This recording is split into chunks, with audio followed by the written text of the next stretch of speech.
오늘날 우리는 총탄과 포탄이 막 날아드는 2차 세계대전, 그 먼지 자욱한 전장 위에 서 있는 것보다 사실 3배 더 위험한 상태로 우두커니 서 있는 겁니다. 네, 여러분. 살면서 우리를 평생 따라다니는 나쁜 놈들이 있죠. 바로 걱정입니다. 이거 없앨 수 있을까요?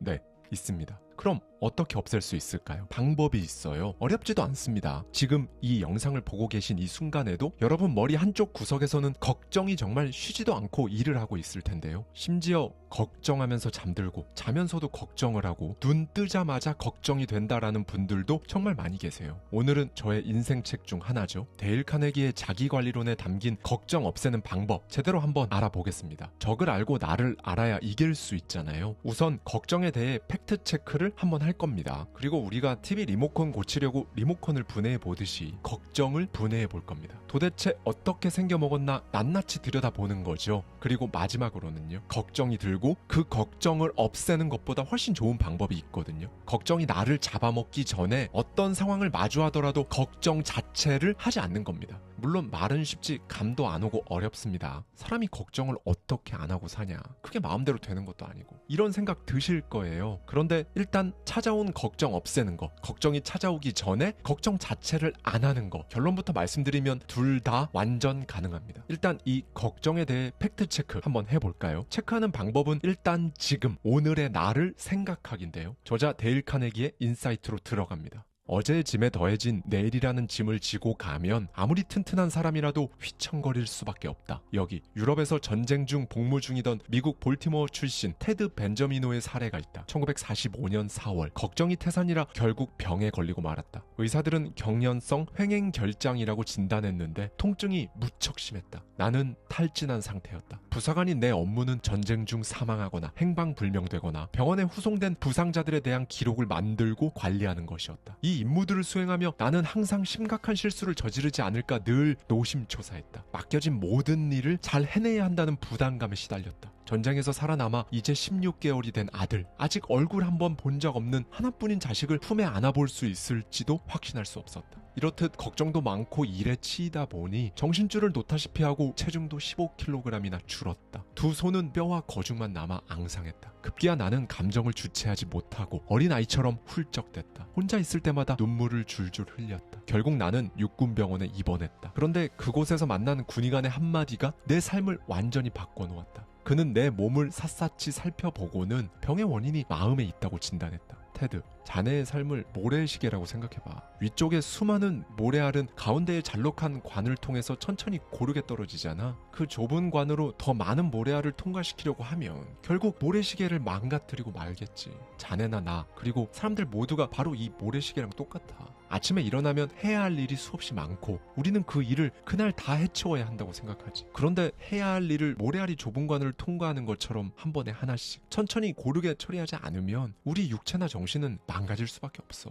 한 번에 모래알 하나, 한 번에 하나의 일. 그의 조언은 전쟁을 치르는 동안 나를 육체적으로나 정신적으로 지탱해 주었다. 나는 지금 볼티모어 상업신용회사의 재고관리 사무원으로 일한다. 일을 하면서 전쟁 때와 정확히 똑같은 문제를 마주한다. 한 번에 많은 일을 처리해야 하고 시간은 터무니없이 부족하다. 이런 상황에서 나는 긴장하고 초조해하는 대신 군의관의 조언을 떠올린다. 한 번에 모래알 하나, 한 번에 하나의 일을 말이다.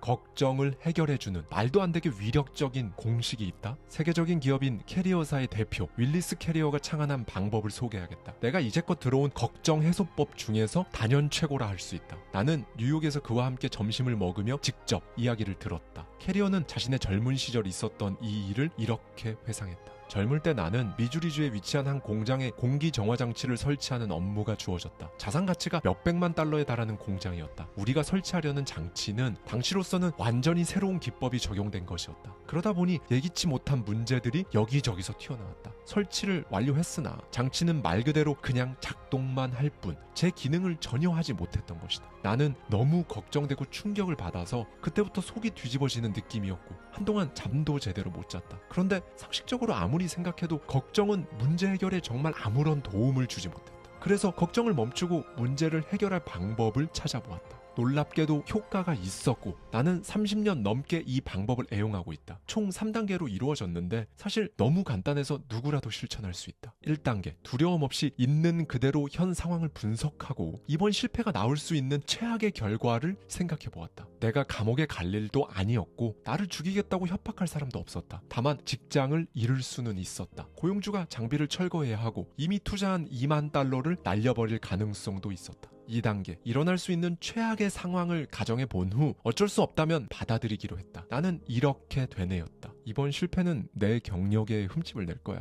일자리를 잃을 수도 있어. 하지만 다른 일을 구할 수 있잖아. 물론 조건은 지금보다 나빠질 수 있겠지만 고용주 입장에서도 새로운 기술을 실험했다고 치고 2만 달러 정도의 손실은 감수할 수 있을 거야. 어차피 실험이었으니 회사 입장에서는 연구비로 충당할 수 있겠지. 일어날 수 있는 최악의 상황을 예상하고 어쩔 수 없다면 받아들이기로 결단하자 정말 놀라운 일이 일어났다. 순식간에 마음이 편해지면서 한동안 경험하지 못한 평화가 찾아온 것이다. 3단계, 그때부터 이미 마음속으로 받아들인 최악의 상황을 개선해보고자 침착하게 시간과 노력을 기울였다. 어떻게 하면 2만 달러에 달하는 손실을 줄일 수 있을지 고민했고 몇 번의 실험을 거쳐 장비에 5천 달러를 더 투자하면 문제를 해결할 수 있다는 사실을 발견했다. 그렇게 우리는 2만 달러를 잃는 대신 15,000달러를 더 벌었다. 계속 걱정이나 하고 있었다면 거둘 수 없었던 수익이었다. 걱정의 가장 나쁜 속성은 집중력을 파괴한다는 것이다. 걱정을 하면 마음이 오만 곳을 헤매고 다니느라 결단력을 잃어버리고 만다. 심리학적으로 보았을 때 윌리스 캐리어가 사용한 이 마법의 공식이 그토록 탁월하고 실용적인 이유는 무엇일까? 걱정이 짙은 안개처럼 우리 눈을 가려 아무것도 보지 못하게 만드는 상황에서 우리를 끄집어내기 때문이다. 그가 쓴 방법은 대지를 단단히 딛고 서게 하며 자신이 처한 상황을 직시하게 만든다. 상황과 기반을 모른다면 제대로 생각하는 일은 불가능하지 않겠는가? 걱정이 한 사람 인생을 어떻게 바꾸는가? 한 이웃이 굳이 우리 집까지 찾아와 우리 가족 모두 천연두 예방접종을 하라고 강권했다. 그는 뉴욕의 각 가정을 일일이 방문하는 수천 명의 자원봉사자 중 한 명이었다. 왜 이런 일이 벌어지는가? 뉴욕에서 8명이 천연두에 걸려 그중 2명이 사망했기 때문이다. 그러니까 800만 명이 넘게 사는 도시에서 2명이 죽은 것이다. 확률로 보면 0.000025%다. 나는 뉴욕에서 37년 넘게 살고 있지만 지금까지 걱정이라는 감정적 질병에 대비하라고 우리 집 초인종을 누른 사람은 단 한 명도 없었다. 지난 37년 동안 천연두보다 10,000배 넘게 피해를 준 병인데도 말이다.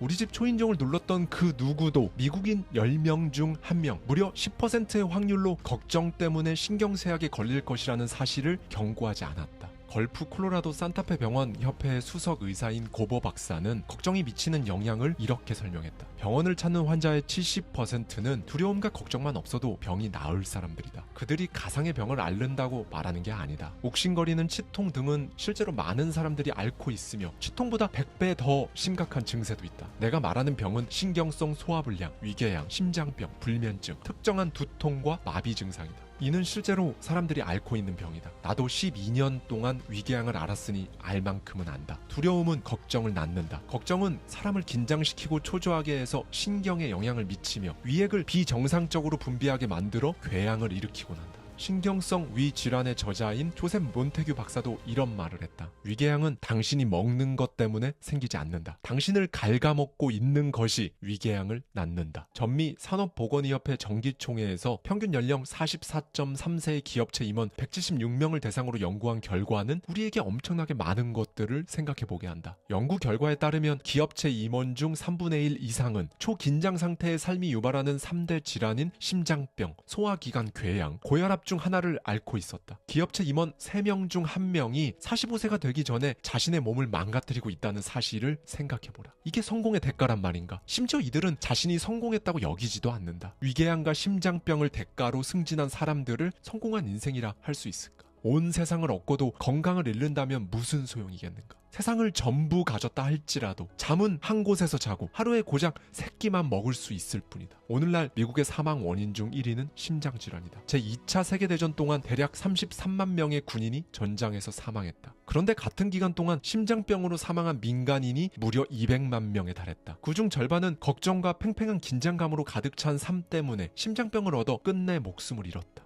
네, 여러분. 어쩌면 오늘날 우리는 총탄과 포탄이 막 날아드는 2차 세계대전, 먼지 자욱한 그 전장 위에 서 있는 것보다 무려 3배 더 위험한 상태로 우두커니 서 있는 겁니다. 이에 대해 데일 카네기는 어떤 생각일까요?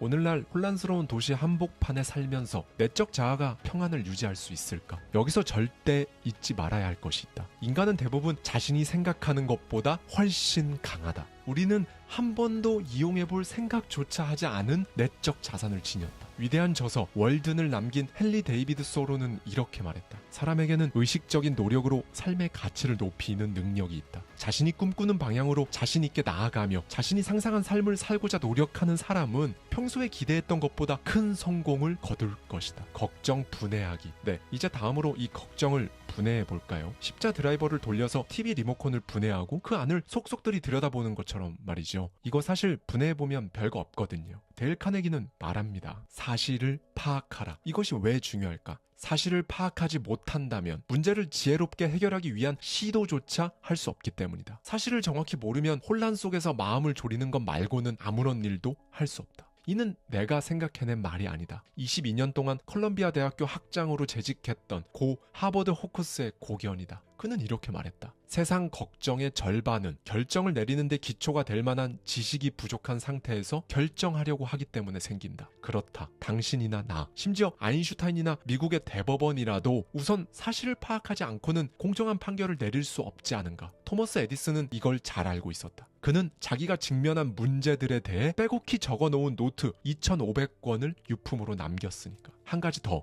사실을 전부 모은다 해도 문제를 분석하고 해석하기 전까지는 아무런 소용이 없다. 나는 사실을 글로 적으면 훨씬 더 쉽게 분석할 수 있다는 것을 경험했다. 종이에 사실을 적어보는 것만으로도 현명한 결정을 내릴 가능성이 높아진다. 찰스 캐터링의 말을 빌리자면 문제를 명확하게 정의했다면 절반은 해결한 것이나 다름없다. 또 아시아에서 큰 성공을 거둔 사업가인 갈렌 리치필드는 이런 말을 했다. 나는 명확하고 확고한 결정을 내리는 순간 걱정의 50%가 사라진다는 사실을 알게 되었다. 그리고 40%는 결정을 실천에 옮길 때 사라진다. 결국 나는 다음에 4단계를 밟아 걱정의 90%를 사라지게 만들 수 있었다.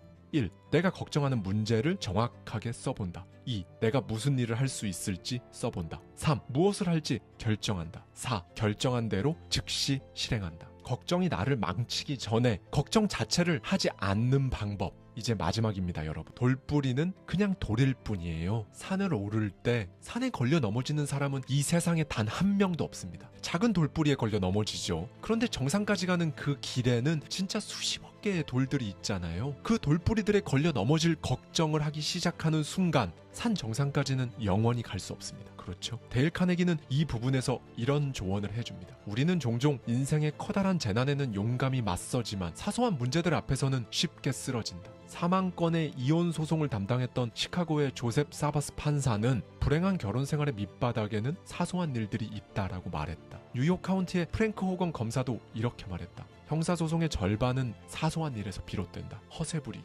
험담, 무례한 행동처럼 사소한 일이 폭력과 살인으로 이어진다. 네, 그리고 이제 비현실적 걱정하지 않긴데요. 이건 사실 너무 당연한 말이거든요. 비현실적이니까 걱정할 필요가 없는데 제가 지금 이 말씀을 왜 드리고 있냐면요. 보통 사람들은 현실적이지 않다, 비현실적이라고 생각하면 그것에 대해 생각할 가치가 없다고 느끼고 무시합니다. 그렇죠? 그런데 신기한 건요. 사람들이 하는 대부분의 걱정은 비현실적인 것들에 대한 거예요. 비현실적인데 도대체 이건 왜 무시하지 않을까요? 이에 대해 데일 카네기는 이렇게 답합니다. 세월이 흐르면서 어린 시절 내가 걱정했던 문제들 중 99%는 실제로 일어나지 않았다는 사실을 알게 되었다. 걱정으로 노심초사하는 대신 평균의 법칙을 적용하여 자신의 걱정이 정당한지 따져본다면 걱정거리의 90%를 즉시 줄일 수 있다. 세계적인 보험사인 런던의 로이스는 실제로 일어나지 않을 일에 대해 걱정하는 사람들의 성향을 간파해 큰 돈을 벌어들인다. 그들은 사람들이 걱정하는 재난은 일어나지 않는다는 쪽에 내기를 건다. 다만 그걸 내기라고 부르지 않을 뿐 대신 보험이라는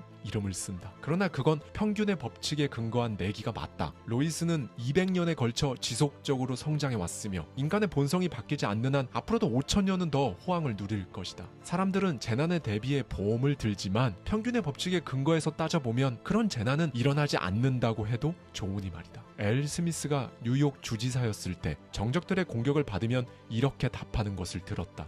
기록을 살펴봅시다. 기록을 살펴봅시다. 그런 다음 사실을 제시했다. 당신이 앞으로 어떤 일 때문에 걱정하게 된다면 그의 현명한 조언을 따르기로 하자. 기록을 살펴보고 당신을 안절부절 못하게 만들 만한 근거가 있는지 따져보는 것이다. 네, 여러분, 이제 불가항력적인 것들에 대한 걱정을 말씀드릴 건데요. 요즘으로 치면 전 세계적인 불황, 거시경제 흐름, 자산가치 하락, 인플레이션 같은 것들이겠죠. 저자는 말합니다. 가끔씩 네덜란드 암스테르담의 15세기 성당 유적에 새겨진 글귀가 떠오른다. 이미 그러니 어쩔 수 없다. 당신이나 나나 몇십 년을 사는 동안 정말 불가항력적인 상황을 수없이 마주하게 될 것이다. 그 상황을 불가피한 것으로 여기고 받아들여 적응하고 대처하느냐, 아니면 반발하면서 인생 망치고 결국 신경쇠약에 걸리느냐는 당신의 선택에 달렸다. 실제로 대부분의 시력을 잃었던 영국의 시인 존 밀턴은 이렇게 말했다. 앞을 볼 수 없어 불행한 것이 아니라 앞이 안 보인다는 사실을 받아들일 수 없는 것이 불행하다. 불가항력적인 일에 대해 걱정하기를 멈춘다면 우리는 그 에너지를 좀 더 풍부한 삶을 사는데 쓸 수 있다. 불가피한 일과 싸우면서 동시에 새로운 인생을 만들어갈 만큼의 에너지를 지니고 있는 사람은 세상 어디에도 없다. 이것 아니면 저것을 선택해야만 한다. 자동차의 타이어가 길에서 그렇게 많은 충격을 받으면서도 버틸 수 있는 이유가 무엇일까? 타이어 제조사들은 길에서 받는 충격에 저항하는 타이어를 만들어 보았다. 하지만 얼마 쓰지도 않아 타이어가 갈기갈기 찢어졌다. 그 후 제조업자들은 충격을 흡수하는 타이어를 만들었다. 이 타이어는 제 기능을 했다. 당신이나 나도 마찬가지다. 삶이라는 험준한 길을 가는 동안 충격을 흡수하는 방법을 배워야만 좀 더 길고 편안한 여행을 즐길 수 있다. 네, 여러분, 마지막으로 걱정을 손절하십시오. 데일 카네기가 30대 초반에 겪었던 경험을 바탕으로 깨달았던 걱정에 대한 실화를 전해드리며 오늘 영상 마치도록 하겠습니다. 30대 초반, 나는 소설가가 되기로 결심했다. 제2의 프랑크 노리스, 잭 런던, 토머스 하디가 되고 싶었다. 마음을 단단히 먹고 유럽에 가서 2년을 보냈다. 제1차 세계대전 이후 달러를 마구 찍어내던 시절이라 생활비가 많이 들지도 않았다. 그때 나름대로 걸작을 써냈다. 책의 제목은 눈보라였다. 사실 작품의 운명과 잘 어울리는 제목이었다. 내 원고를 살펴본 출판사들의 반응이 정말 눈보라처럼 냉담했기 때문이다. 심지어 내용도 형편없고 소설적으로는 재능도 없어 보인다는 말을 들었을 땐 심장이 멎는 것 같았다. 몽둥이로 내 머리를 후려 갈겼어도 그보다 멍하지는 않았을 것이다. 한마디로 나는 망연자실한 상태였다. 내 인생의 갈림길에 서 있으며 중요한 결정을 내려야만 한다는 사실을 깨달았다. 무엇을 어떻게 해야 할까? 어느 길로 가야 하지? 제정신을 차리는 데만도 몇 주가 걸렸다. 당시 나는 걱정을 손절매하라는 말을 들어본 적도 없었다. 하지만 돌이켜보니 내가 그렇게 했다는 것을 알 수 있었다. 소설을 써보겠다고 낑낑거리며 보냈던 2년이라는 시간은 그 자체로도 가치가 있을 뿐만 아니라 소중한 경험이었다. 하지만 이제 앞으로 나아가기로 했다. 나는 성인 대상 수업을 개발하고 가르치는 일로 돌아왔다. 시간이 나면 전기를 비롯해 자기계발서를 썼다. 그때 내린 결정에 만족하느냐고 묻는다면 당연히 그렇다고 답할 수 있다. 사실 길에서 춤이라도 추고 싶을 만큼 기쁘다. 그때 이후로는 하루도, 아니 단 1시간도 토머스 하디처럼 위대한 소설가가 될 수 없다는 사실을 걱정하거나 슬퍼한 적이 없으니까.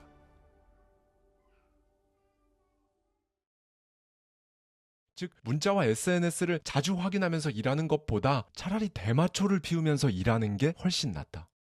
미국 대학생들을 대상으로 한 실험이 있다. 과학자들은 학생들의 컴퓨터에 추적 소프트웨어를 설치하고 그들이 평범한 하루 동안 무엇을 하는지 관찰했다. 그리고 학생들이 평균 65초마다 하는 일을 전환한다는 사실을 발견했다. 이들이 어느 하나에 집중하는 시간의 중간값은 겨우 19초. 캘리포니아 어바인 대학의 정보과학 교수 글로리아 마크가 진행한 또 다른 연구는 사무실에서 일하는 성인들이 평균적으로 한 가지 일을 얼마나 붙들고 있는지 관찰했다. 당신의 예상은 어떠한가? 그 결과는 3분이었다. 오늘은 벌거벗은 정신력의 저자 요한 하리의 시선으로 소리 없는 전염병, 집중력 상실에 대한 상상을 초월하는 연구 결과들을 소개합니다. 정신이 널뛰는 것 같다. 기분이 나빠지기 시작하면 곧바로 휴대폰을 들여다본다. 그러면 확실히 기분이 좀 나아진다. 우리는 최근 들어 더 정신을 실룩거리고 극적이느라 중요한 일들에 주의를 기울이지 못하는 것 같다. 나는 이놈의 집중력을 나부터 좀 되찾고 싶은 마음에 전 세계 과학자들을 만났다. 약 250명 이상의 전문가를 인터뷰했다. 그러면서 거의 1000년 전 중세 수도사들이 집중이 잘 안 돼 괴롭다고 불평한 글을 찾으며 자기 위로에 빠지기도 했다는 사실도 알아냈다. 결론만 말하자면 나를 포함한 우리 모두는 이 집중력에 대해 실제로 엄청나게 오해해왔다. 있었다고 믿게 되었다. 오래전부터 나는 집중이 안 될 때마다 도대체 나는 왜 이럴까 화를 내며 스스로를 탓했다. 난 왜 이렇게 게으르냐,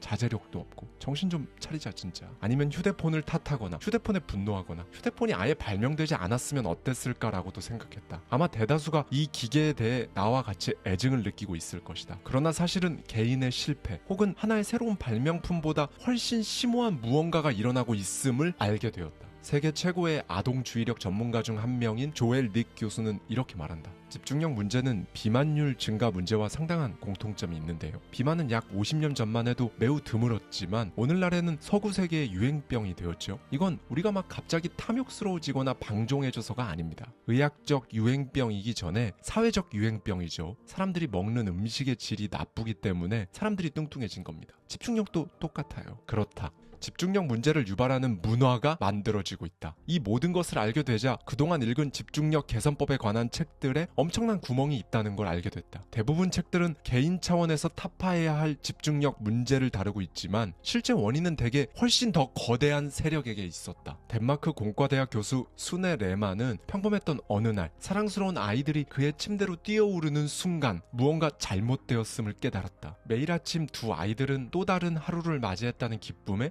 신나게 소리를 지르며 안방에 있는 그와 아내의 침대에 뛰어들었고, 이런 장면은 부모가 된 모습을 상상할 때 한 번쯤 동경하며 떠올리는 그런 장면이 아닌가. 그러나 매일 아침 아이들이 그렇게 사랑스러운 모습으로 나타날 때마다 그는 본능적으로 손을 뻗었다. 어디로? 아이들에게로? 아니, 이메일이 쌓여있는 휴대폰으로. 그는 부끄러웠다. 자신은 물리학 교육을 받고 대학에서 응용 수학을 가르치고 있건만 정작 본인의 자동화된 행동에 지금 무슨 일이 벌어지고 있는지 제대로 몰랐던 것이다. 그리고 이런 모습은 자신만의 문제가 아니라는 사실을 수집하고 본격적으로 조사를 해야겠다는 생각이 들었다. 그는 자신과 주변인들이 아침마다 소셜미디어에서 미국 대선 레이스 같은 정보들을 몇 시간이고 생각 없이 훑은 끝에 결국 아무것도 얻지 못한다는 것을 알고 있었다. 그는 유럽 전역의 과학자들과 함께 다음 질문에 답하고자 사상 최대 규모의 과학 실험을 시작한다. 인간의 집중력 지속 시간은 정말 줄어들고 있는가? 연구팀은 제일 먼저 분석 가능한 것들의 목록을 추렸다. 분석하기에 가장 좋은 출처는 트위터였다. 트위터는 2006년 서비스를 시작했고 연구팀은 이 작업을 2014년에 시작했기에 8년간의 자료를 이용할 수 있었다. 연구팀은 트렌드에 오른 해시태그를 추적해 트위터에서 어떤 사람들이 어떤 주제를 이야기하고 있고 그 주제를 얼마나 오래 논의하는지 결론을 냈다. 2013년 가장 많이 논의된 상위 50개 주제 중 하나의 주제에는 대략 17.5시간 동안 사람들의 관심이 머물렀다. 시간이 흘러 2016년에는 사람들의 관심이 머무는 시간이 11.9시간으로 줄었다는 사실을 발견했다. 연구팀은 이렇게 생각했다. 꽤 놀라운 결과야. 그런데 이건 트위터만의 독특한 특징일 수도 있잖아. 그래서 이들은 모든 영역의 자료를 들여다보기 시작했다. 사람들이 구글에서 무엇을 검색하는지, 검색 전환율이 어떻게 되는지, 영화표 판매량까지 분석했다. 영화가 흥행하면 사람들이 그 영화를 보러 얼마나 오랜 기간 동안 영화관을 찾는가, 온라인 커뮤니티 게시판에 특정 화제가 얼마나 오래 이어지는가, 이 모든 자료들은 이 사실을 분명히 보여주었다. 시간이 지날수록 우리는 개별 주제에 대해 점점 더 집중하지 않고 있다. 레만 교수는 이에 대해 이렇게 말했다. 세상에 존재하는 거의 모든 시스템을 검토했습니다. 그리고 일관되게 점점 가속화되는 추세가 있다는 걸 확인했어요. 유행의 최고조에 다다르는 속도는 더 빨라졌고 그게 하락하는 속도는 더 빨라졌습니다.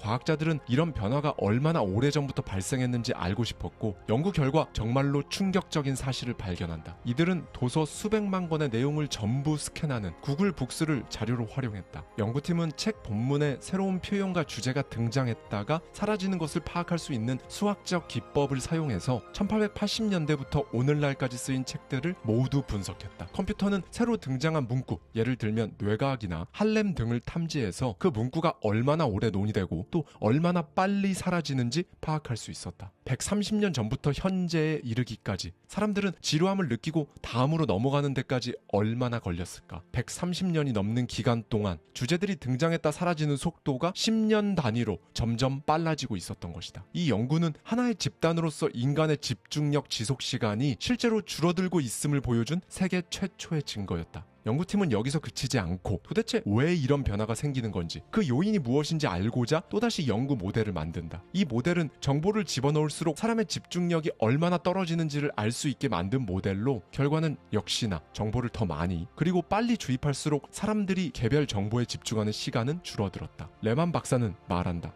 그저 오늘날 정보가 너무 많은 겁니다. 뉴스가 이동하는 시간이 너무 빨라진 거죠. 서던 캘리포니아 대학의 마틴 힐버트 박사는 이와 관련해 뉴스의 이동 시간을 분석했다. 85쪽 분량의 신문을 읽는다고 생각해보면 된다. 이게 무슨 말이냐? 1986년 TV와 라디오, 독서 등 인간에게 쏟아지는 정보들을 모두 합치면 대략 85쪽 분량의 신문을 매일 40종 읽는 것과 같았다. 이게 무려 1986년이다. 그렇다면 2007년의 인간은 어떨까? 85쪽 분량의 신문을 하루 174종 읽는 것과 맞먹는 수준으로 증가했다. 이러한 변화가 인간에게 어떤 영향을 미치는지 묻자 레만 박사는 이렇게 답했다. 속도는 기분을 좋게 해주는 면이 있습니다. 우리가 속도에 빠지는 건 그게 좋기 때문이기도 하죠. 온 세상과 연결되었다고 느끼고 어느 주제에 관해 무엇이든 알아내고 배울 수 있다고 느끼게 되니까요. 그런데 문제는 점점 진이 빠지는 거죠.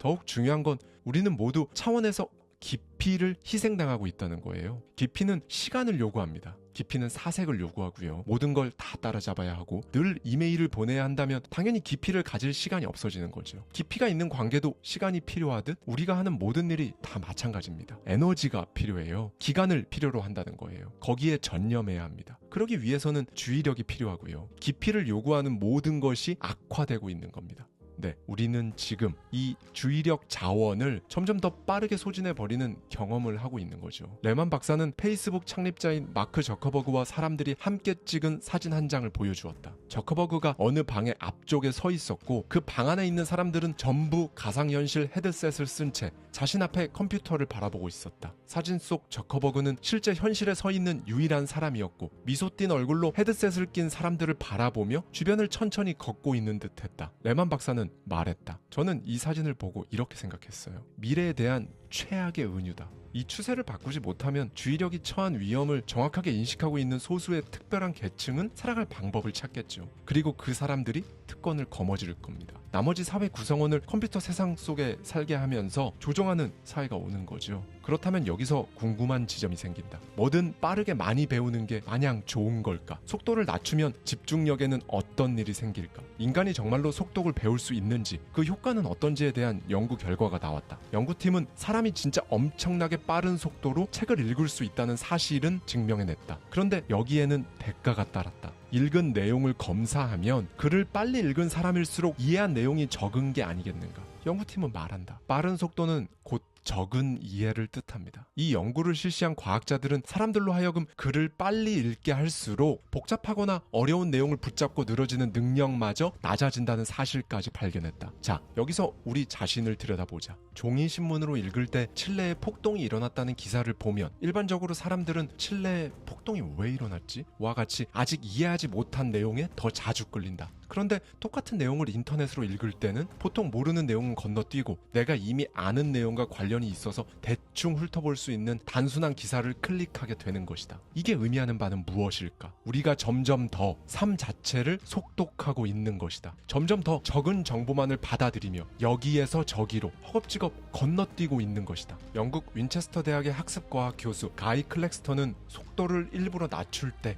집중력에 무슨 일이 벌어지는지 연구했다. 그간 빠르지 않으면 도태된다는 슬로건을 버리고 거대한 가속에 쉼표를 찍어본 것이다. 그는 요가나 명상같이 의도된 느린 수련을 할 때 집중력에 무슨 일이 발생하는지 분석했고 주의력이 확실히 개선된다는 사실을 증명했다. 그는 이렇게 말한다. 속도라는 거대한 흐름을 바꾸지 못한다고 무력하게 있을 시간에 의도적으로 세상을 좁혀서 깊게 호흡을 내쉬는 시간을 가져야 합니다. 이 수련을 한 사람은 똑똑해집니다. 매일 20분씩 지도를 받아 명상을 한 사람은 6개월 뒤 1시간 동안 행동의 전환 없이 어떠한 자극 없이도 침묵을 지킬 수 있게 됩니다. 이 사람의 뇌는 침묵의 시간과 비례해 날카로워졌고 하나의 주제에 대한 생각과 몰입은 훨씬 더 깊어졌죠. 이게 정말 가능한가? 어떠한 행동의 전환, 자극도 없이 1시간 이상 침묵을 지키며 생각에만 집중할 수 있다고? 신경과학 분야에서 전 세계 최고의 상을 받은 얼 밀러 교수는 최첨단 두뇌 연구를 진행하며 알게 된 사실을 이렇게 말한다. 사실 우리 뇌는 동시에 한두 개의 생각에만 집중할 수 있습니다. 사실 인간은 엄청 단순하다는 거예요. 이는 뇌의 근본적인 구조 때문인데요. 그러니 실제로 동시에 3가지, 5가지, 10가지 생각을 하고 일을 벌리면서 거기에 다 집중할 수 있다는 건 미신이죠. 사람들은 자기가 동시에 여러 가지 일을 수행하고 여러 가지 정보를 받아들이며 저글링하고 있다고 착각합니다. 사실 이 일에서 저 일로 완전히 전환할 땐 23분이 소요됩니다. 그러면 우리 뇌는 항상 여러 작업 사이를 막 오가면서 순간순간 재부팅을 하는 거죠. 몰입이 이렇게 깨지는 겁니다. 몰입이 손상되는 거죠. 그리고 여기에는 대가가 따릅니다. 즉 어느 하나에 집중하려고 노력하는 와중에 문자를 자주 확인한다면 문자를 쳐다보는 찰나의 시간뿐만 아니라 이후 집중력을 되찾는 데 들어가는 시간까지 잃어버리는 것이며 이 시간은 훨씬 길 수 있다는 것이다. 밀러 교수는 이렇게 말한다. 요즘 사람들은 실제로 생각하는데 긴 시간을 쓰는 게 아닙니다. 대부분 작업 전환에만 시간을 쓰고 있죠. 뇌가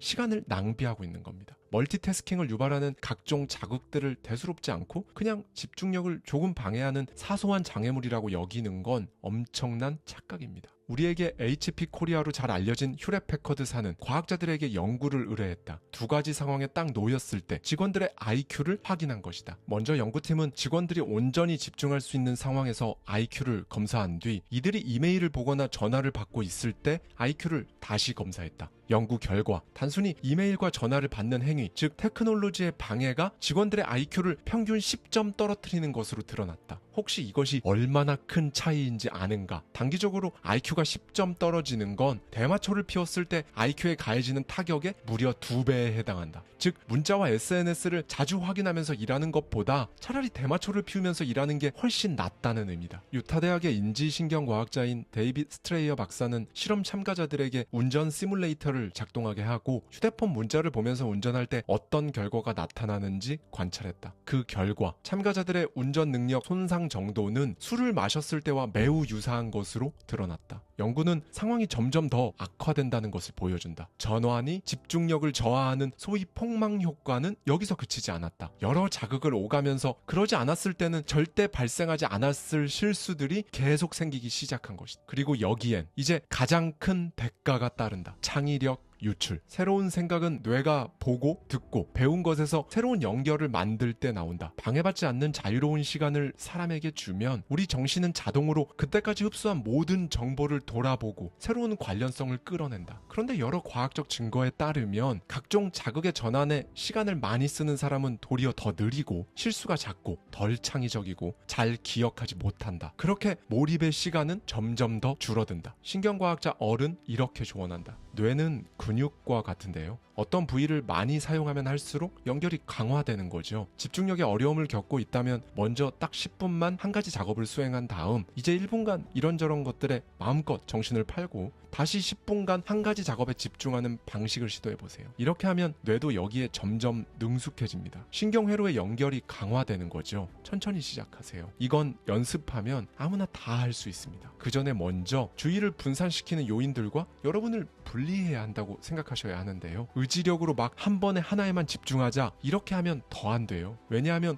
사람이 정보에 저항하는 건 너무 어렵기 때문인데요. 깊이 몰두하기에는 너무 많이 와버려서 집중하는 것 자체가 버겁게 느껴진다면 그땐 이 4가지가 필요합니다. 멈추고 떠나세요. 독서하고 생각하십시오. 그리하여 나는 처음 정신이 널뛰는 것 같은 이 광기에서 벗어나 시골로 향했다. 전환과 자극으로 내게 정신적 압박을 가하지 않는 단순한 세상 속으로 들어갔다. 모든 것에서 잠시 벗어났다. 봄의 평온함 속에 컵케이크를 먹고 모르는 사람과 함께 실컷 웃었다. 가볍고 자유로웠다. 예상치 못한 일이 벌어졌다. 14일째 되는 날 이곳에 온 뒤 매일 아침 그랬듯 잠에서 깨어나자마자 아이폰을 잡으려 탁자로 손을 뻗었다. 아무 메시지도 없었다. 멀리서 바다가 속삭이는 소리만 들렸다. 고개를 돌리니 그동안 간절히 읽고 싶었지만 차마 엄두가 안 나던 책들이 눈에 들어오기 시작하는 것이다. 그렇게 어떤 강렬한 감각이 일었다. 그때 작가 제임스 볼드윈의 문구가 머리에 퍼뜩이고 스쳐갔다. 우리가 직면한 모든 문제를 바꿀 수는 없지만 문제에 직면하기 전까지는 아무것도 바꿀 수 없다. 만약 당신이 자동차 엔진에 샴푸를 넣었다면 엔진이 고장났을 때 고개를 갸우뚱하지 않을 것이다. 그런데 엄청나게 많은 사람들은 인간의 연료로 쓰던 것과는 매우 동떨어진 물질을 매일 자신의 몸에 밀어넣고 있다.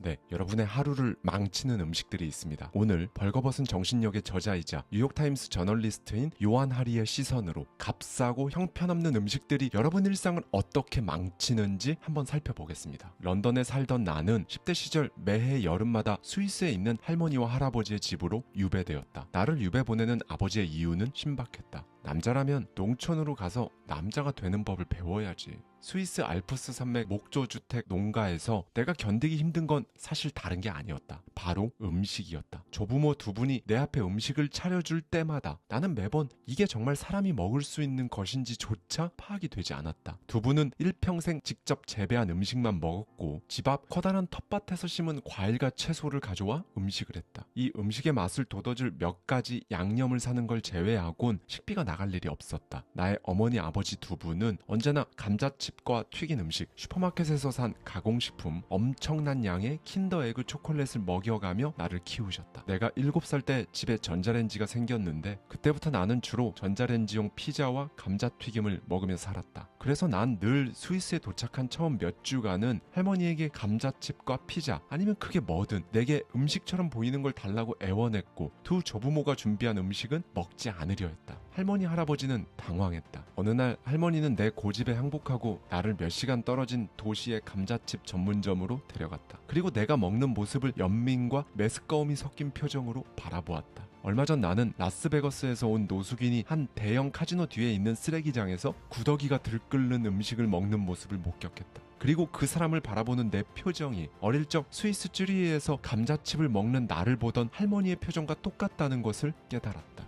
조부모님에게서 나에 이르기까지 정확히 2세대가 지나는 동안 인간 삶의 가장 기본 요소 중 하나, 우리 몸의 연료인 음식에는 이루 말할 수 없을 정도로 극적인 변화가 일어났다. 내가 인터뷰한 전 세계 전문가들은 이러한 변화가 허리 둘레와 심장에 나쁘다는 것뿐만 아니라 우리 집중력, 공부 능력의 상당 부분을 빼앗고 있다는 사실에 더 주목했다. 뇌는 음식 섭취를 통해 만들어진다. 데일 피넉은 영국에서 가장 유명한 전문가 중 한 명으로 현재 우리의 식사가 집중력과 공부 능력을 훼손하는 방식을 크게 3가지로 설명했다. 첫째, 현재 우리가 먹는 식단이 에너지의 급상승과 급강하를 주기적으로 유발한다는 것이다. 데일은 우리가 트윈키, 그러니까 스펀지 케이크 안에 크림을 넣은 미국 과자를 먹으면 혈당이 치솟았다가 다시 급락한다고 말했다. 그는 이렇게 말한다. 그러면 실제로 우리의 신체가 어딘가에 집중하는 데 영향을 끼칩니다. 에너지가 급락하면 운동, 공부, 일, 그 무엇이든 온전히 집중하는 데 필요한 연료를 제공할 수가 없어요. 그러나 오늘날 우리 대다수는 트윈키와 비슷한 음식을 먹으며 하루를 시작하면서도 그 사실을 깨닫지 못한다. 데일의 말을 한 번 더 들어보자. 전형적인 패턴을 한번 보세요. 사람들은 아침에 시리얼 한 그릇이나 토스트 한 조각을 먹습니다. 보통은 콘프로스트와 흰 빵이죠. 그 음식들에는 섬유질이 너무 적어서 우리에게 주는 포도당이 엄청나게 빠른 속도로 방출됩니다. 그러면 혈당이 매우 빠르게 높아져요. 좋은 일이죠. 약 20분 동안은요. 그런데 혈당이 다시 급격하게 떨어집니다. 그때가 되면 우리는 완전히 나가 떨어지고 머릿속이 뿌옇게 되는 거죠. 충격이었다. 내가 항상 그렇게 피곤하고 원인을 알 수 없지만 집중력이 떨어진 느낌이 매번 들었던 게 다 음식 때문이었다고? 이런 일이 발생하면 책상에 앉아서 집중하려고 아무리 노력을 해봤자 생각 자체를 하기 어렵다고 전문가들은 재차 강조한다. 이런 에너지 급강하를 경험하는 아이는 학교에 앉아 있어도 선생님 말에 귀를 기울일 수가 없죠. 이때는 에너지가 너무 없어서 계속 무언가를 먹어야 할 것 같은 기분만 드니까요. 이게 바로 혈당 급강하의 증상인데요. 그래서 우리 아이들은 또 한 번 짧고 굵게 집중하기 위해 설탕과 탄수화물이 잔뜩 든 간식을 먹고 싶어 합니다. 그런데 말이죠. 우리가 끼니마다 그런 값싸고 형편없는 음식만 계속 먹으면요. 매일매일 계속해서 그 롤러코스터를 타는 겁니다. 데일은 계속해서 덧붙였다. 아침 첫 끼로 빵을 먹으면 혈당은 무조건 급상승합니다. 커피와 함께 먹으면 그 혈당이 더더욱 치솟고 정확히 똑같이 그만큼의 급강하가 따라와요. 그러면 에너지가 완전히 고갈된 느낌을 받고 오랜 시간 제대로 집중하지 못하게 됩니다. 이게 바로 소형 승용차에 로켓 연료를 넣는 것과 똑같은 거예요. 자동차는 순식간에 고장날 겁니다. 로켓 연료를 감당하지 못하니까요. 그런데 차에 알맞은 기름을 넣으면 부드럽게 잘 달리겠죠. 그렇다. 현재 우리가 먹는 식단은 이러한 에너지 급 강화를 유발한다는 과학적 합의가 이루어져 있어서 영국 국립보건원의 웹사이트마저도 이를 경고하고 있다. 그래서 데일은 집중력을 개선하고 싶다면 먼저 아침 식사로 망할 콜라나 주스에 시리얼 한 그릇 먹는 걸 그만둬야 한다고 말한 것이다. 특히 아이들의 뇌는 아직 발달 중이라 변화에 더 즉각적으로 반응한다. 우리 식단이 우리 일상에 영향을 미치는 두 번째 방식은 현재 우리 대다수가 먹는 음식에는 뇌가 제대로 발달하고 기능하는 데 필요한 영양분이 없다는 것이다. 인류 역사에서 인간은 대체로 나의 조부모처럼 식사를 했다. 신선한 음식을 먹었고 그 음식이 어디서 나온 것인지 알았다. 세계에서 가장 뛰어난 음식 전문 작가 마이클 폴란은 두 세대를 거치면서 식품의 질이 심각하게 떨어졌는데 20세기 중반부터 신선 식품들이 가공 절차를 거치면서 수많은 영양 성분을 잃었다며 안타까움을 금치 못했다. 그는 말한다. 우리가 이전에 먹던 것과는 근본적으로 다른 음식에 익숙해지는 동안 가공식품은 점점 더 정교하게 우리의 원시적 쾌락 중추를 겨냥하기 시작했죠. 이제는 자연에 있는 것과는 너무 동떨어져서 원재료가 도대체 뭔지 파악하기 힘든 식품들도 많잖아요. 자연에서는 있을 수 없는 종류의 설탕, 트랜스 지방이 더 씌워진 새로운 발명품이 바로 초가공식품입니다. 이러한 변화는 우리 뇌를 정확히 어떤 방식으로 타격하는가? 2009년 네덜란드 과학자들로 구성된 연구팀이 식단을 바꿨을 때 집중력에 도대체 무슨 일이 일어나는지 파악하고자 나섰다. 이미 집중력 문제를 겪고 있는 27명의 아이들을 데려다 두 집단으로 나누고 1그룹에겐 제거 식단을 주었다. 즉 어린 시절에 내가 절대 먹을 수 없을 법한 나의 조부모님의 음식들, 가령 방부제, 첨가물, 합성 착색료를 아이들 식단에서 전부 제거한 것이다. 이 그룹의 아이들에게는 평상시처럼 계속 원래 먹던 식단을 제공했다. 연구팀은 몇 주에 걸쳐 아이들을 관찰하며 변화를 살폈다. 그 결과 방부제와 착색료를 제거한 식단을 먹은 아이들의 70% 이상이 집중력이 향상되었으며 뇌의 활동은 평균 50% 올랐다. 이는 학계에서 보기에도 정말 놀라운 수준이었다. 그러나 이 실험은 규모가 작았다. 연구팀은 유의미한 성과를 내자 곧바로 후속 실험을 진행한다. 이번에는 100명의 아이들을 대상으로 똑같은 실험을 하며 5주간 변화를 관찰했다. 역시나 5주 동안 제거 식단을 먹은 아이들의 집중력은 크게 향상되었고 이 아이들의 50% 이상이 컨디션과 성적에서 극적인 개선을 경험했다.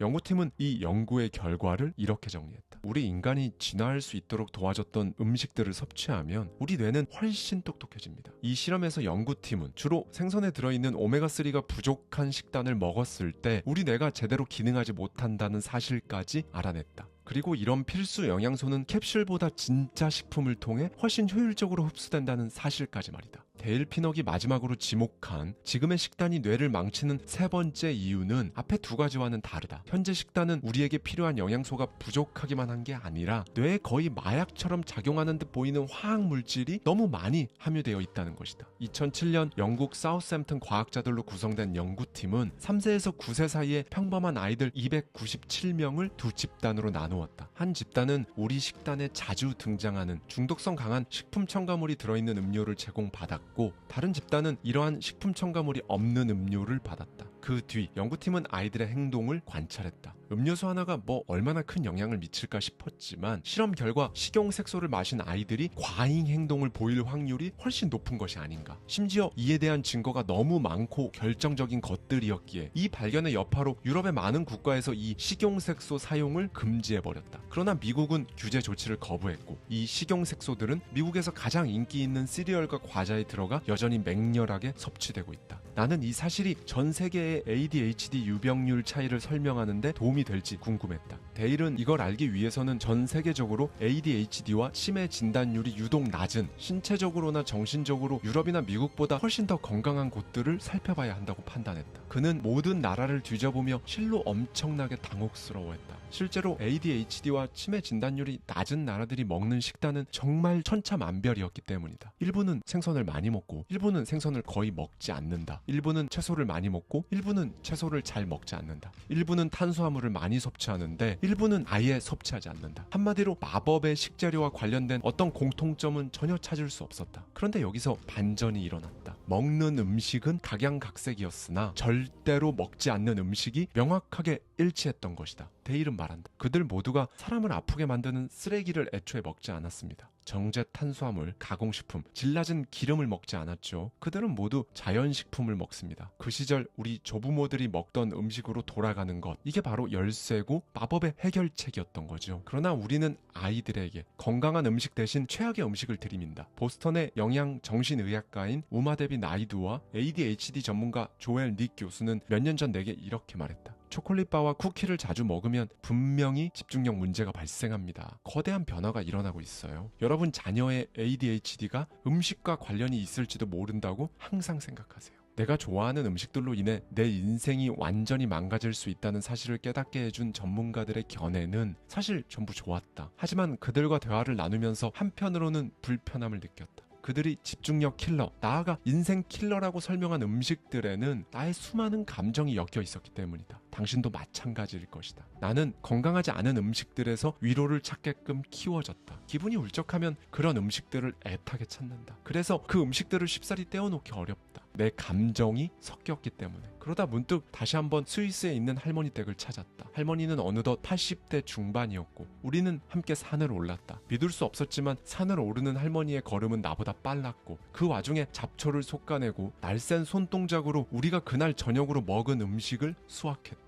나는 할머니가 요리하는 모습을 지켜보았다. 사실 할머니에게 이런 건 숨쉬는 것만큼이나 자연스럽고 당연한 것이었는데 어쩌다 나에겐 이런 것들이 자연스러울 기회조차 없었는지 야속하기도 했다. 지금부터 그렇게 할 수는 없을까? 지금부터 나에게 자연스러운 음식, 내 감정이 투영된 음식, 내가 편안한 음식, 내가 고향처럼 찾는 음식을 좀 다른 것들로 바꿀 순 없을까? 그래서 내가 선택한 것들이 나를, 내 집중력을, 내 인생을 도와주는 방향으로 가게 만들 수는 없을까? 거대한 시스템에 맞서야 하는 수고로움이 있겠으나 일단 나는 전문가들의 조언대로 슈퍼마켓의 가장자리에서만 쇼핑한다는 원칙을 세워보았다. 입구에 진열된 과일들과 채소, 맨 안쪽 끝에 진열된 육류와 생선에 먼저 눈을 돌리고 그것들로 채워 넣기 시작했다. 딱 5주간 나는 진심으로 고통스러웠다. 원래 먹던 것들이 먹고 싶었고 어쩐지 더 힘이 없고 심지어 사는 재미가 없었다. 힘에 부친 날은 내 모든 감정이 빼앗긴 것 같았다. 그런데 5주가 지난 뒤 나는 이 신선한 재료들을 먹으며 어떤 느낌을 받고 있는지 점차 알게 됐다. 아직은 미세하지만 내가 나를 좀 더 아끼고 있는 모습까지 발견했다.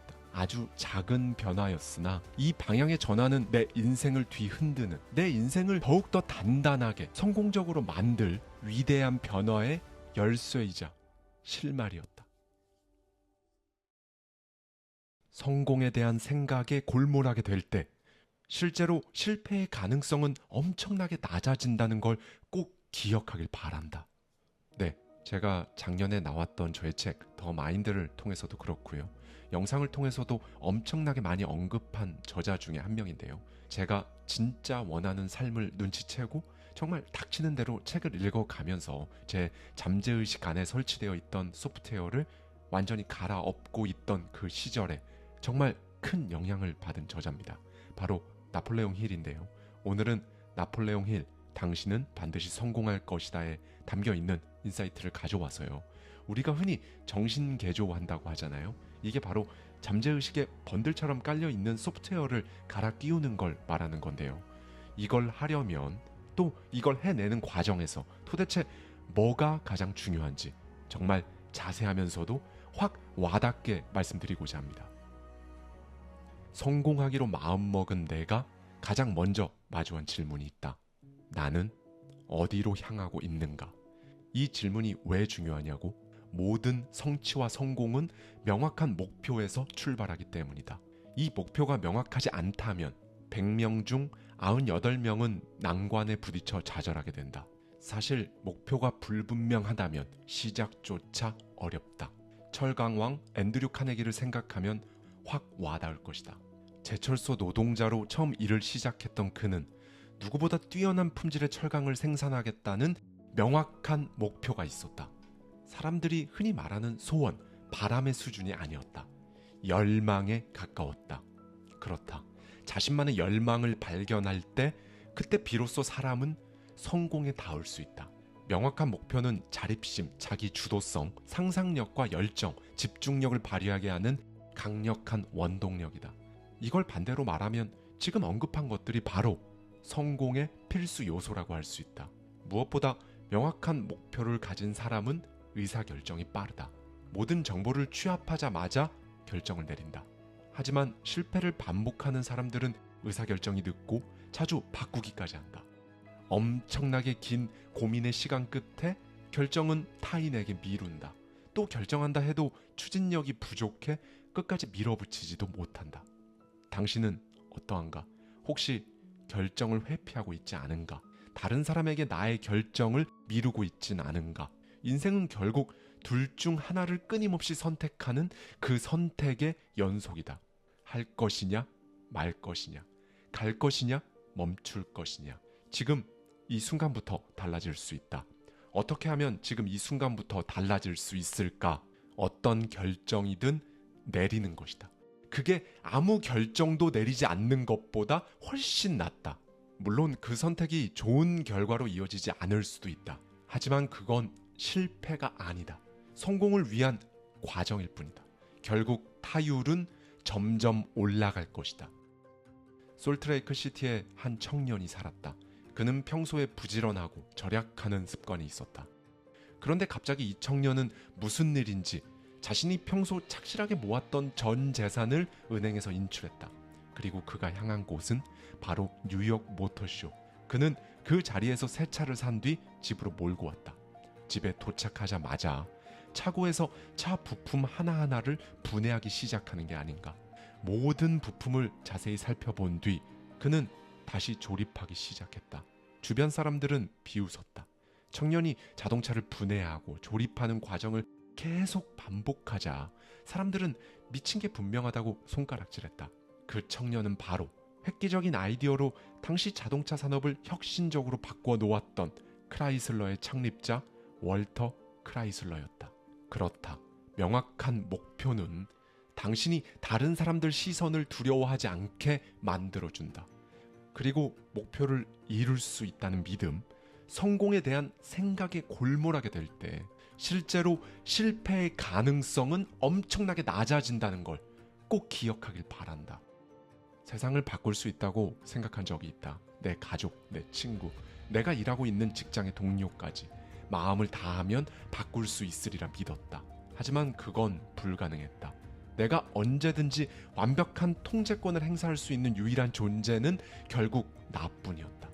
바꿀 수 있는 건 오직 나의 마음뿐이다. 내가 바라고 원하는 성공을 이루기 위해서는 긍정적인 마음가짐을 이해하고 또 그걸 적극적으로 이용해야 한다. 긍정적인 마음이 내가 하는 모든 일에 엄청나게 강력한 힘을 실어주기 때문이다. 반면 부정적인 생각은 어떠한가? 그 마음을 지니는 것만으로도 당신이 그동안 애써 쌓아온 성과들 그리고 목표를 향한 동력을 갈기갈기 찢어버린다. 모두가 말한다. 이전보다 성공의 기회가 줄어들었다고. 성공할 수 있는 분야는 한정돼 있고 그마저도 한계에 도달했다고 말한다. 하지만 그건 하나의 의견일 뿐이다. 보다 정확히는 부정적인 하나의 의견일 뿐이다. 반대로 생각해보자. 경기가 좋든 나쁘든 매년 새로운 부자들이 등장했다. 지금도 새로운 분야에서 새로운 도전을 통해 새로운 성공을 이어가고 있는 사람들은 정말 너무도 많다. 그게 당신이면 안 되는 근거는 도대체 어디에 있는가? 성공할 기회가 없다며 하소연하는 것은 그저 변명을 하고 있는 것과 똑같다. 한때 몰락의 위기를 겪었던 IBM을 떠올려보자. IBM은 수년간 사무실 운영에 필요한 고품질의 장비를 생산했다. 중소기업이든 대기업이든 가리지 않았다. 사업을 하는 사람에게 IBM은 꼭 필요한 존재이자 파트너였다. 이후 IBM은 점차 고성능 대형 컴퓨터 생산에만 집중하기 시작했다. 문제는 기존 고객들의 수요가 개인용 소형 컴퓨터로 향하고 있다는 것이었다. 결과는 뻔했다. 수익은 곤두박질치고 한때 업계를 호령하던 IBM은 역사상 처음으로 직원을 정리해고하는 사태를 겪고 나서야 근본적인 쇄신을 고민하게 된다. 천하의 IBM이 놓치고 있던 건 무엇이었을까? 새로운 것을 향한 욕구, 또 이를 얻고자 하는 의지가 없었다. IBM 직원들은 고객이 무엇을 원하는지 더 이상 궁금해하지 않았다. 굳이 알아보려고도 하지 않았다. 왜? 그렇게 노력하지 않아도 고객들이 알아서 찾아와 줬으니까 말이다. 그리고 고객이 늘 변함없이 찾아줄 거란 그 믿음 역시 너무도 확고했다. 하지만 당시 다른 기업들은 달랐다. IBM과 엇비슷한 수준의 기술을 갖춘 수십 개의 중소 컴퓨터 제조업체들은 고객들의 요구에 집중했고 시장에 뛰어들어 엄청난 이익을 냈다. 이건 기업에만 한정된 케이스가 아니다. 개인의 성취, 개인의 성공 역시 마찬가지다. 기회가 저절로 굴러 들어올 것이라 여기는 사람들은 설령 실제로 기회가 와도 그걸 알아차리지 못한다. 단언컨대 기회는 아직 너무도 많다. 그 기회를 잡느냐 아니면 그 기회를 다른 사람에게 넘겨주느냐 오롯이 당신의 선택이다. 그리고 이제 또 하나의 가장 중요한 것을 당신에게 말해주고자 한다. 당신이 원하는 삶, 원하는 것, 원하는 그 일상을 향한 당신의 마음에는 진정성이 있는가? 앤드류 카네기는 어느 날 새로운 직원을 자신의 사무실로 불러 지시를 내렸다. 그 직원은 카네기의 말을 끝까지 들었고 그의 눈을 바라보며 이렇게 말했다. 알겠습니다. 말씀하신 대로 하겠습니다. 하지만 요청하신 대로 할 경우 비용이 더 들 거라는 점은 미리 말씀드려야 할 것 같습니다. 이 사안에 대해서 저만큼 자세히 조사하신 건 아니실 테니까요. 카네기는 그 직원이 자신의 지시에 불복한다고 여겼을까? 전혀 그렇지 않았다. 그의 단호한 태도와 말투에서 왠지 모를 진정성이 느껴졌고 어딘가 설득력이 있다고 여겼다. 그래서 카네기는 지시를 철회했고 좀 더 면밀히 살펴보기로 했다. 그리고 깨달았다. 자신이 틀렸고 신입 직원이 옳았다는 것을 말이다. 그 직원은 바로 훗날 카네기의 신복으로 불리게 된 찰스 슈왑이었다. 슈왑은 자신이 하는 모든 일에 있어서 진정성을 보여줬다. 만약 목표에 진정성이 없으면 말의 표현을 통해 대화의 흐름을 통해 모든 행동을 통해 결국 다 드러날 수밖에 없다. 종잡을 수 없고 명쾌하지 않은 말, 쉽게 의중을 파악할 수 없는 사람에게서 신뢰감을 느낀다는 건 사실 거의 불가능하다.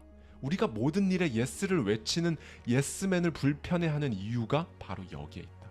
이런 사람들은 막 노골적으로 거짓말을 하진 않았지만 거짓말이나 다름없는 행동을 하고 있기 때문에 문제가 있는 것이다. 결국 진정성 없이는 그 어떤 능력도 제 힘을 발휘할 수 없다. 진정성이 없으면 당신의 목표에 대해 도대체 어떻게 자신감을 갖고 또 어떤 태도로 그 목표에 도달할 수 있겠냔 말이다. 몇 번을 강조해도 부족하다. 마음 깊숙이 새겨야 한다.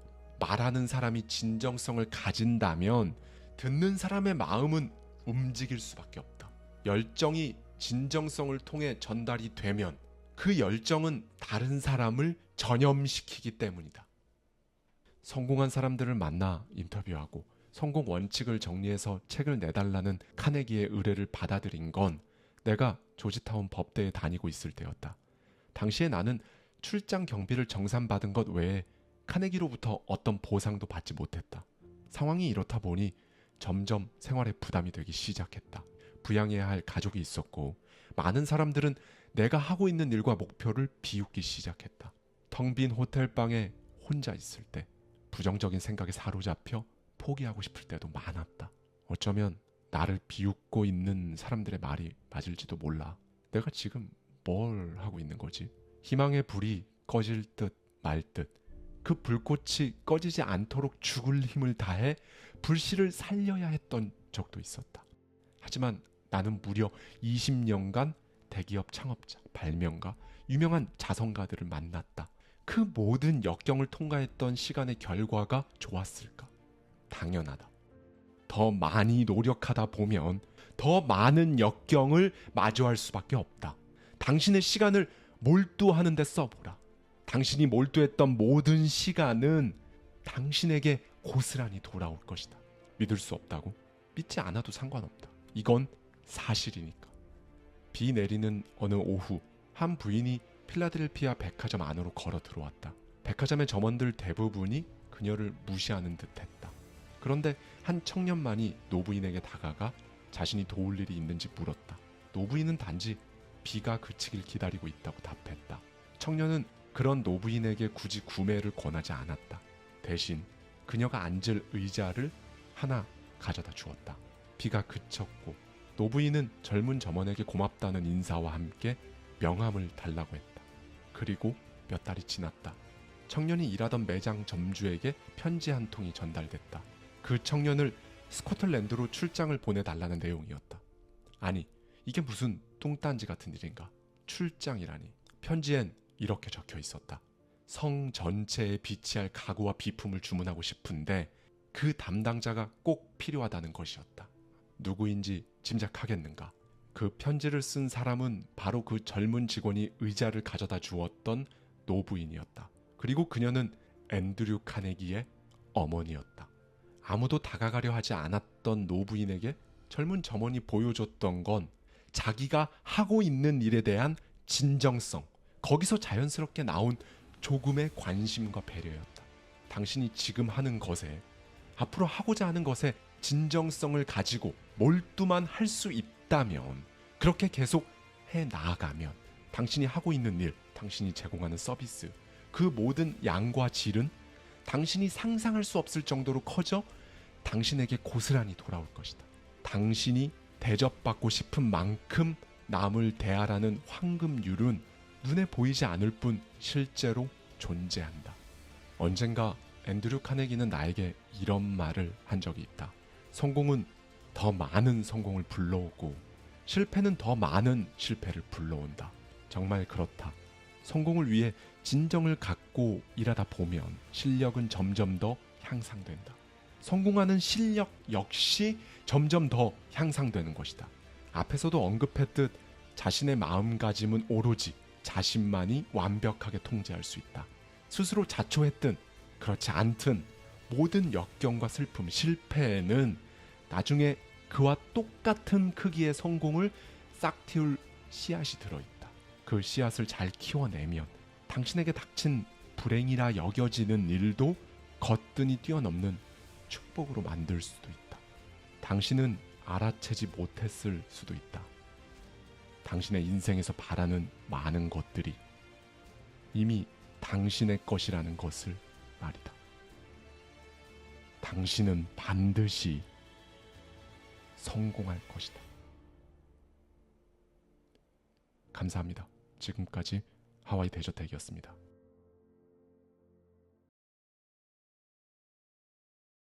저와 함께 매달 한 권씩 책 속에 담긴 격렬한 통찰을 통해 한 단계 더 성장하고자 하는 분들은 아래 고정되어 있는 댓글을 참고해 주세요.